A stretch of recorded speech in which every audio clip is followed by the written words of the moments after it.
In June 2026, President Donald Trump chose a highly theatrical venue to sign a new peace pact with Iran. He gathered diplomats inside the Palace of Versailles, specifically the Hall of Mirrors. Columnist Schenker Iyer noted the heavy irony of the setting. This is the same room where the 1919 Treaty of Versailles was signed, a document that famously failed to secure peace and instead helped foment a Second World War. The central promise of the New Deal sat in Clause 1. It called for an immediate and permanent termination of military operations on all fronts, including those in Lebanon. That promise didn't survive the afternoon. Within hours of the signing, Israel launched 12 air raids on multiple locations in Lebanon. The reaction from Iran was swift. They canceled scheduled diplomatic talks in Switzerland and abruptly shut down shipping through the Strait of Hormuz. The peace deal had become a geopolitical mirage.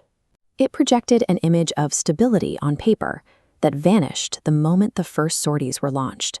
This diagram reveals the core structural failure of the agreement. The United States and Iran signed a ceasefire for a region being bombed by Israel, a third party that never signed the document and wasn't bound by its terms.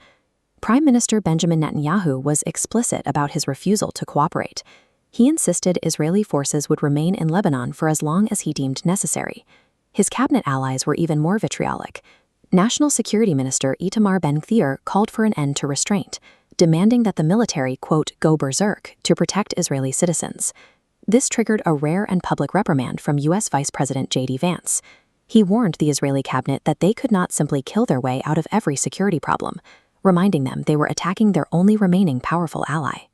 A treaty designed to neutralize foreign adversaries had instead triggered a deep and public rift in the diplomatic relationship between the White House and Jerusalem. The logistics were equally shaky. The memorandum set a 60-day deadline for complex nuclear deblending, a process that has historically taken nearly 2 years to negotiate and implement. Then came the financial promises. The MOU called for a $300 billion reconstruction fund for Iran, but the text didn't specify who would pay.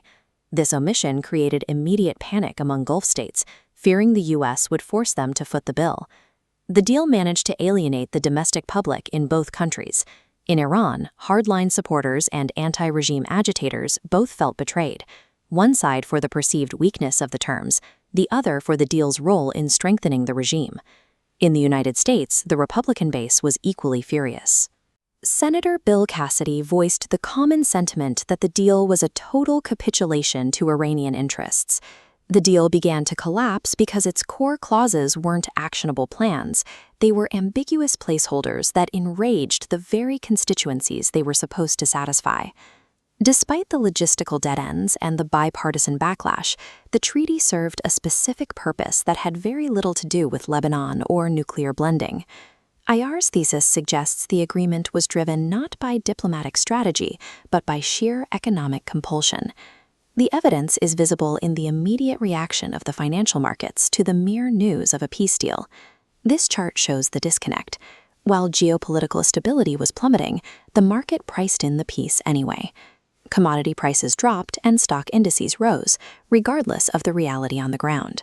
With midterm elections approaching, the political value of domestic economic relief outweighed the actual success of the treaty. For the administration, the appearance of peace was a tool to manage the markets. It's a dynamic that brings to mind Leo Tolstoy's observation in War and Peace that kings are merely the slaves of history, swept forward by forces larger than their own vanity. The 2026 pact reveals a recurring reality. Major foreign policy shifts are frequently domestic economic maneuvers hiding behind a diplomatic facade.